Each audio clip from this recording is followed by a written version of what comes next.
The Case of Charles Dexter Ward by H. P. Lovecraft. Read by Morgan Scorpion. Chapter 3. A Search and an Evocation.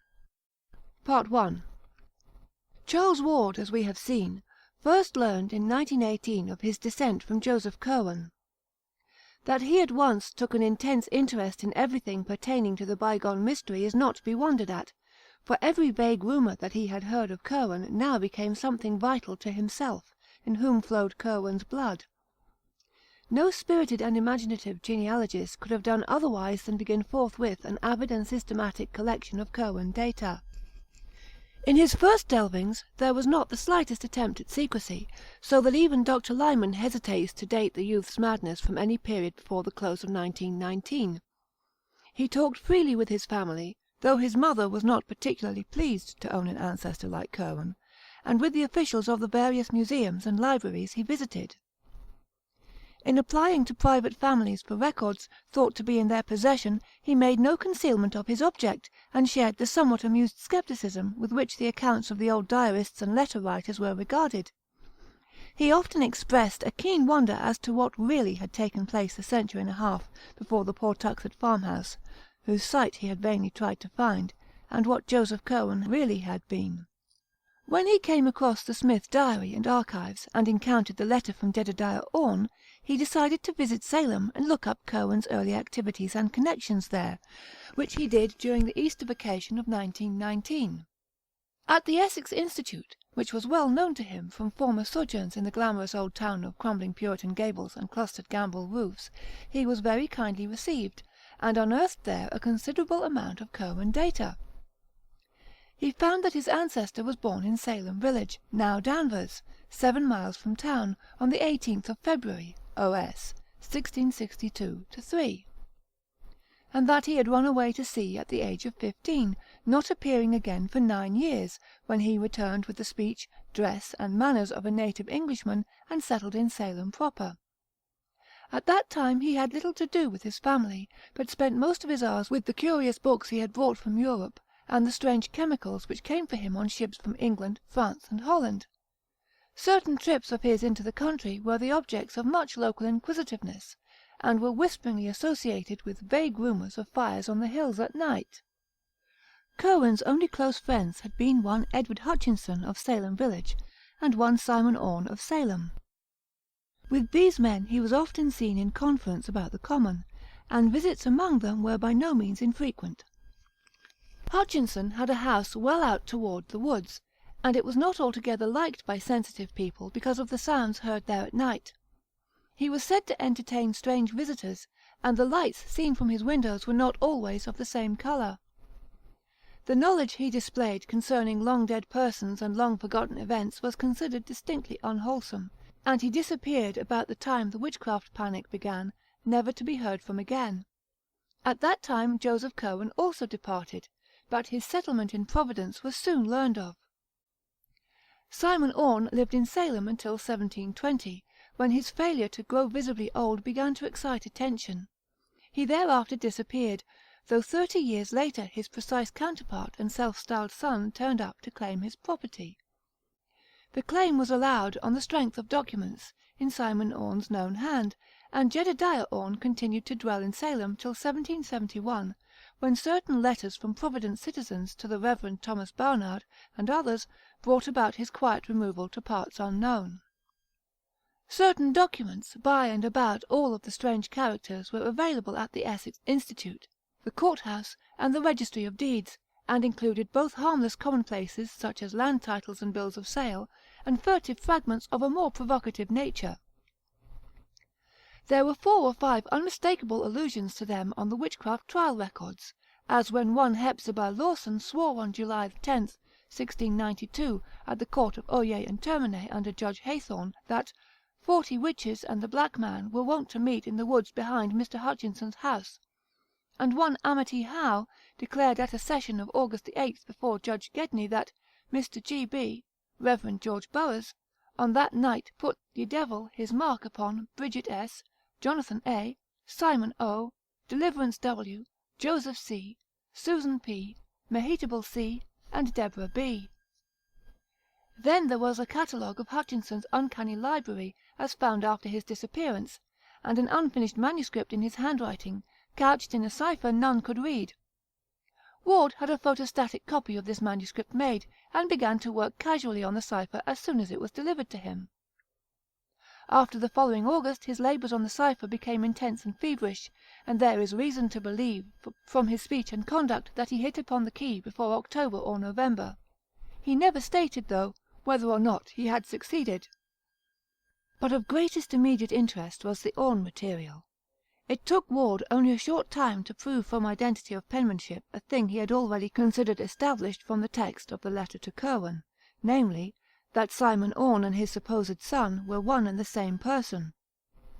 As Orne had said to his correspondent, it was hardly safe to live too long in Salem, hence he resorted to a 30-year sojourn abroad, and did not return to claim his lands except as a representative of a new generation. Orne had apparently been careful to destroy most of his correspondence, but the citizens who took action in 1771 found and preserved a few letters and papers which excited their wonder. There were cryptic formulae and diagrams in his and other hands which Ward now either copied with care or had photographed, and one extremely mysterious letter in a chirography that the searcher recognized from items in the Registry of Deeds as positively Joseph Curwen's. This Curwen letter, though undated as to the year, was evidently not the one in answer to which Orne had written the confiscated missive, and from internal evidence Ward placed it not much later than 1750. It may not be amiss to give the text in full, as a sample of the style of one whose history was so dark and terrible. The recipient is addressed as Simon, but a line, whether drawn by Curwen or Orne, Ward could not tell, is run through the word. Providence, 1st of May. Brother, my honoured ancient friend, due respects and earnest wishes to him whom we serve for your eternal power. I am just come upon that which you ought to know, concerning the matter of the last extremity, and what to do regarding it. I am not disposed to follow you in going away on account of my years, for Providence hath not ye sharpness of ye bay in hunting out uncommon things, and bringing to trial. I am tied up in ships and goods, and could not do as you did. Besides the which, my farm at Pawtuxet hath under it what you know, and would not wait for my coming back as an other. But I am unready for hard fortunes, as I have told you, and have long worked upon ye way of getting back after ye last. I last night struck on ye words that bring up Yog Sothoth, and saw for ye first time that face spoke of by Ibn Shakabeo in ye, and it said, that ye third psalm in ye Liber Damnatus holds ye clavicle. With sun in 5th house, Saturn in trine, draw ye pentagram of fire, and say ye 9th verse thrice. This verse repeat each Roodmas and Hallows Eve, and ye thing will breed in ye outside spheres. And of ye seed of old shall one be born who shall look back, though knowing not what he seeks. Yet will this avail nothing if there be no heir, and if the salts, or the way to make the salts, be not ready for his hand. And here I will own, I have not taken needed steps, nor found much. Ye process is plaguy hard to come near, and it used up such a store of specimens. I am hard put to it to get enough, notwithstanding the sailors I have from ye Indies. Ye people about are become curious, but I can stand them off. Ye gentry are worse than the populace, being more circumstantial in their acts, and more believed in what they tell. That Parson and Mr. Merritt have talked some, I am fearful, but no thing so far is dangerous. Ye chemical substances are easy of getting, there being 2 good chemists in town, Dr. Bowen and Sam Carew. I am following out what Borellus saith, and have help in ye Abdul al-Hazred in his 7th book. Whatever I get, you shall have. And in ye meanwhile do not neglect to make use of ye words I have here given. I have them right, but if you desire to see him, employ the writings on ye piece of that I am putting in this packet.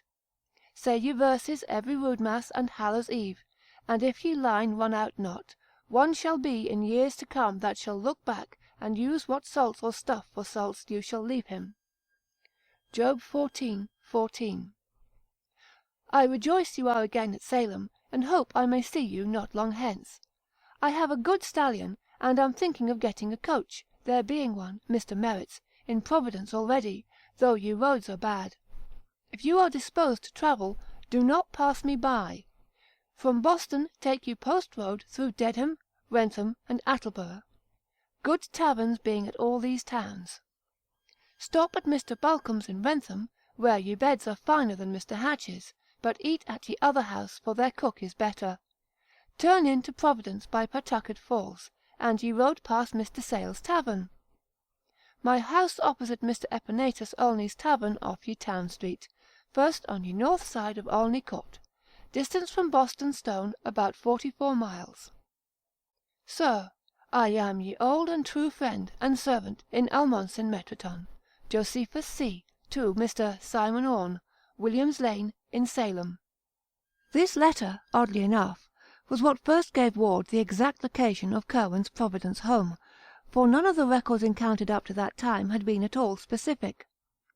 The discovery was doubly striking because it indicated as the newer Curwen house, built in 1761 on the site of the old, a dilapidated building still standing in Olney Court and well known to Ward in his antiquarian rambles over Stamper's Hill. The place was indeed only a few squares from his own home on the great hill's higher ground, and was now the abode of a negro family much esteemed for occasional washing, house cleaning, and furnace tending services. To find in distant Salem such sudden proof of the significance of this familiar rookery in his own family history was a highly impressive thing to Ward, and he resolved to explore the place immediately upon his return. The more mystical phases of the latter, which he took to be some extravagant kind of symbolism, frankly baffled him, though he noted with a thrill of curiosity that the biblical passage referred to, Job 14:14, was the familiar verse, "If a man die, shall he live again? All the days of my appointed time will I wait, until my change come."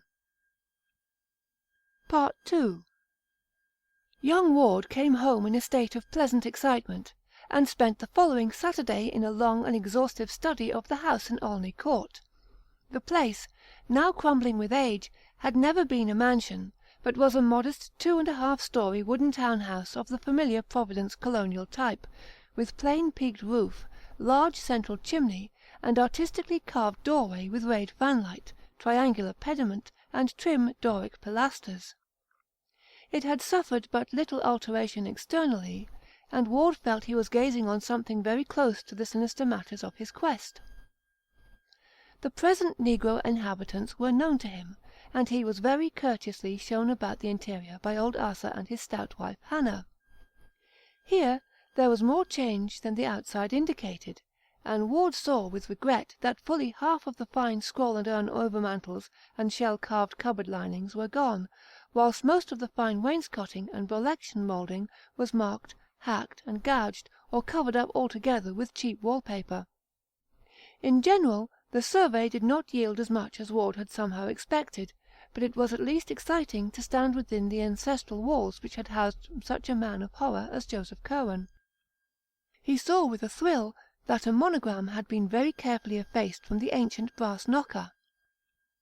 From then until after the close of school, Ward spent his time on the photostatic copy of the Hutchinson cipher and the accumulation of local Curwen data. The former still proved unyielding, but of the latter he obtained so much, and so many clues to similar data elsewhere, that he was ready by July to make a trip to New London and New York to consult old letters whose presence in those places was indicated. This trip was very fruitful, for it brought him the Fenner letters with their terrible description of the Pawtuxet farmhouse raid, and the Nightingale Talbot letters, in which he learned of the portrait painted on a panel of the Curwen library. This matter of the portrait interested him particularly, since he would have given much to know just what Joseph Curwen looked like, and he decided to make a second search of the house in Olney Court to see if there might not be some trace of the ancient features beneath peeling coats of later paint or layers of mouldy wall-paper. Early in August that search took place, and Ward went carefully over the walls of every room sizable enough to have been by any possibility the library of the evil builder. He paid especial attention to the large panels of such overmantels as still remained, and was keenly excited after about an hour, when on a broad area above the fireplace in a spacious ground floor room he became certain that the surface brought out by the peeling of several coats of paint was sensibly darker than any ordinary interior paint or the wood beneath it was likely to have been. A few more careful tests with a thin knife, and he knew that he had come upon an oil portrait of great extent. With truly scholarly restraint the youth did not risk the damage which an immediate attempt to uncover the hidden picture with the knife might have been, but just retired from the scene of his discovery to enlist expert help. In 3 days he returned with an artist of long experience, Mr. Walter C. Dwight, whose studio is near the foot of College Hill, and that accomplished restorer of paintings set to work at once with proper methods and chemical substances. Old Asa and his wife were duly excited over their strange visitors, and were properly reimbursed for this invasion of their domestic hearth. As day by day the work of restoration progressed, Charles Ward looked on with growing interest at the lines and shades gradually unveiled after their long oblivion. Dwight had begun at the bottom. Hence, since the picture was a 3/4 length one, the face did not come out for some time. It was meanwhile seen that the subject was a spare, well-shaped man with dark blue coat, embroidered waistcoat, black satin small clothes, and white silk stockings, seated in a carved chair against the background of a window with wharves and ships beyond. When the head came out it was observed to bear a neat Albemarle wig, and to possess a thin, calm, undistinguished face, which seemed somehow familiar to both Ward and the artist. Only at the very last, though, did the restorer and his client begin to gasp with astonishment at the details of that lean, pallid visage, and to recognise with a touch of awe the dramatic trick which heredity had played. For it took the final bath of oil and the final stroke of the delicate scraper to bring out fully the expression which centuries had hidden, and to confront the bewildered Charles Dexter Ward, dweller in the past, with his own living features in the countenance of his horrible great-great-great-grandfather. Ward brought his parents to see the marvel he had uncovered, and his father at once determined to purchase the picture despite its execution on stationary panelling. The resemblance to the boy, despite an appearance of rather great age, was marvellous, and it could be seen that through some trick of atavism the physical contours of Joseph Curwen had found a precise duplication after a century and a half. Mrs. Ward's resemblance to her ancestor was not at all marked, though she could recall relatives who had some of the facial characteristics shared by her son and by the bygone Curwen. She did not relish the discovery, and told her husband that he had better burn the picture instead of bringing it home. There was, she averred, something unwholesome about it, not only intrinsically, but in its very resemblance to Charles. Mr. Ward, however, was a practical man of power and affairs, a cotton manufacturer with extensive mills at River Point in the Pawtuxet Valley, and not one to listen to feminine scruples. The picture impressed him mightily with its likeness to his son, and he believed the boy deserved it as a present. In this opinion, it is needless to say, Charles most heartily concurred, and a few days later Mr. Ward located the owner of the house, a small, rodent-featured person with a guttural accent, and obtained the whole mantle and overmantle bearing the picture at a curtly fixed price which cut short the impending torrent of unctuous haggling. It now remained to take off the panelling and remove it to the Ward home, where provisions were made for its thorough restoration and installation, with an electric mock fireplace in Charles's third-floor study or library. To Charles was left the task of superintending this removal, and on the 28th of August he accompanied 2 expert workmen from the Crooker decorating firm to the house in Olney Court, where the mantle and portrait-bearing overmantle were detached with great care and precision for transportation in the company's motor truck. There was left a space of exposed brickwork marking the chimney's course, and in this young Ward observed a cubical recess about a foot square, which must have lain directly behind the head of the portrait. Curious as to what such a space might mean or contain, the youth approached and looked within, finding beneath the deep coatings of dust and soot some loose yellowed papers, a crude thick copy-book, and a few mouldering textile shreds which may have formed the ribbon binding the rest together. Blowing away the bulk of the dirt and cinders, he took up the book and looked at the bold inscription on its cover. It was in a hand which he had learned to recognize at the Essex Institute, and proclaimed the volume as the Journal and Notes of Joseph Curwen, Gentleman of Providence Plantations, late of Salem. Excited beyond measure by his discovery, Ward showed the book to the two curious workmen beside him. Their testimony is absolute as to the nature and genuineness of the finding, and Dr. Willett relies on them to help establish his theory that the youth was not mad when he began his major eccentricities.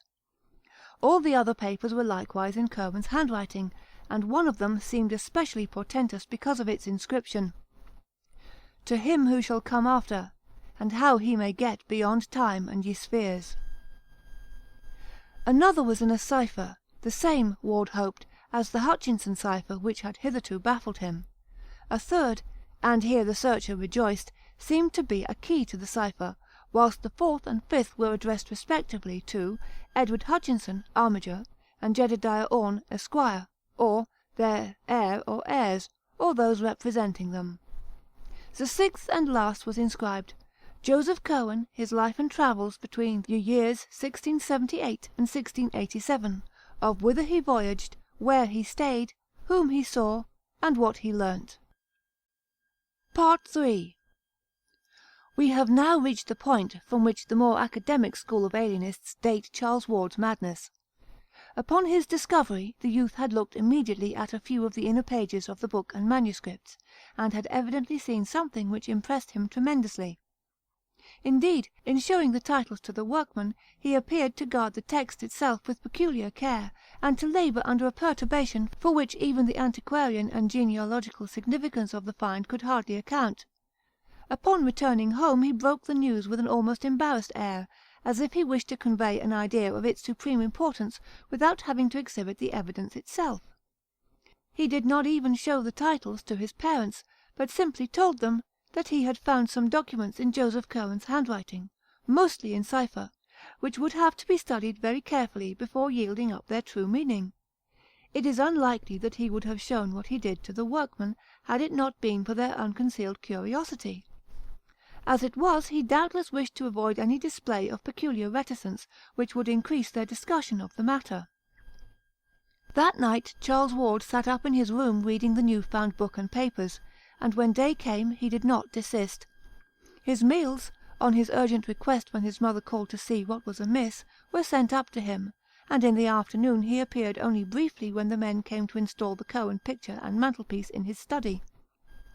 The next night he slept in snatches in his clothes, meanwhile wrestling feverishly with the unravelling of the cipher manuscript.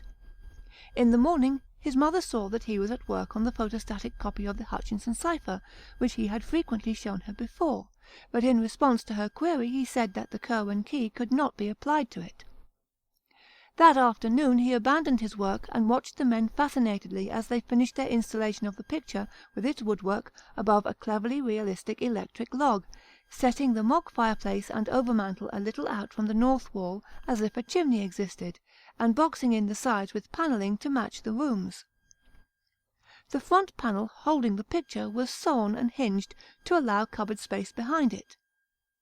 After the workman went he moved his work into the study, and sat down before it with his eyes half on the cipher and half on the portrait, which stared back at him like a year-adding and century-recalling mirror.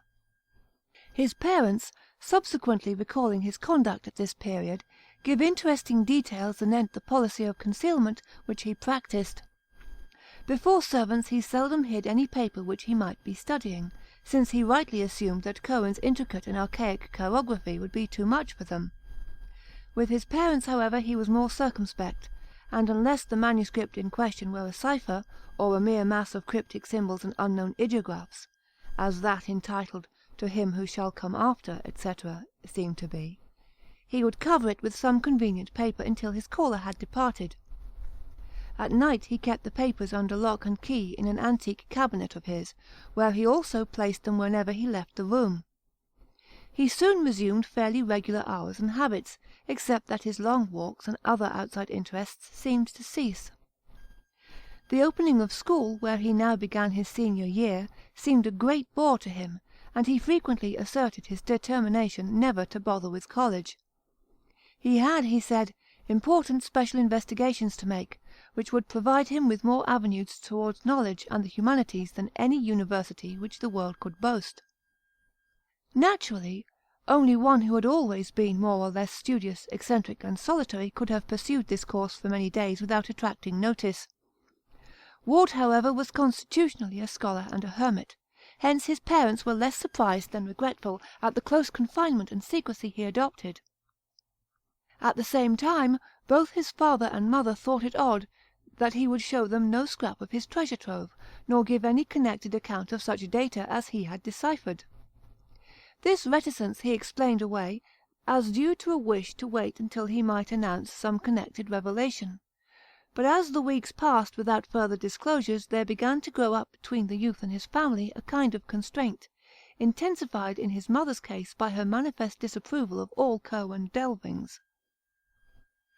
During October, Ward began visiting the libraries again, but no longer for the antiquarian matter of his former days. Witchcraft and magic, occultism and demonology were what he sought now, and when Providence sources proved unfruitful, he would take the train for Boston and tap the wealth of the great library in Copley Square, the Widener Library at Harvard, or the Zion Research Library in Brooklyn, where certain rare works on biblical subjects are available. He bought extensively, and fitted up a whole additional set of shelves in his study for newly acquired works on uncanny subjects, while during the Christmas holidays he made a round of out-of-town trips, including one to Salem to consult certain records at the Essex Institute. About the middle of January, 1920, there entered Ward's bearing an element of triumph which he did not explain, and he was no more found at work upon the Hutchinson cipher. Instead, he inaugurated a dual policy of chemical research and record scanning, fitting up for the one a laboratory in the unused attic of the house, and for the latter haunting all the sources of vital statistics in Providence. Local dealers in drugs and scientific supplies, later questioned, gave astonishingly queer and meaningless catalogues of the substances and instruments he purchased, but clerks at the State House, the City Hall, and the various libraries agree as to the definite object of his second interest. He was searching intensely and feverishly for the grave of Joseph Curwen, from whose slate slab an older generation had so wisely blotted the name. Little by little there grew upon the Ward family the conviction that something was wrong. Charles had had freaks and changes of minor interests before, but this growing secrecy and absorption in strange pursuits was unlike even him. His school work was the merest pretence, and although he failed in no test, it could be seen that the older application had all vanished. He had other concernments now, and when not in his new laboratory with a score of obsolete alchemical books, could be found either poring over old burial records downtown, or glued to his volumes of occult lore in his study, where the startlingly, one almost fancied increasingly, similar features of Joseph Curwen stared blandly at him from the great overmantel on the north wall. Late in March, Ward added to his archive searching a ghoulish series of rambles about the various ancient cemeteries of the city. The cause appeared later, when it was learned from City Hall clerks that he had probably found an important clue. His quest had suddenly shifted from the grave of Joseph Curwen to that of one Napthali Field, and this shift was explained when, going over the files that he had been over, the investigators actually found a fragmentary record of Curwen's burial which had escaped the general obliteration, and which stated that the curious leaden coffin had been interred 10 foot south and 5 foot west of Napthali Field's grave in. The lack of a specified burying ground in the surviving entry greatly complicated the search, and Napthali Field's grave seemed as elusive as that of Curwen. But here no systematic effacement had existed, and one might reasonably be expected to stumble on the stone itself, even if its record had perished. Hence the rambles, from which St. John's, the former King's, churchyard, and the ancient Congregational burying ground in the midst of Swan Point Cemetery were excluded, since other statistics had shown that the only Napthali Field, oblit 1729, whose grave could have been meant, had been a Baptist.